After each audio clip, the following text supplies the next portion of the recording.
Hey everyone, I'm going to show you how you can remove ads on your YouTube TV. So if you want to get rid of ads on YouTube TV, first of all, the ads that are on YouTube TV are the ones that are on the channels. So for example, if you're watching ESPN live and an ad comes up, then that is the ad that you cannot skip because it's the ad from the channel.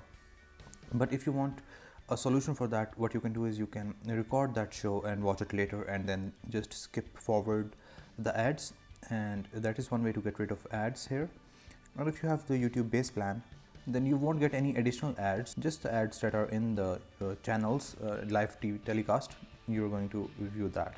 And if you buy any additional services, for example, if you get stars, or if you get NFL Red Zone, then these additional services do not include any kind of ads.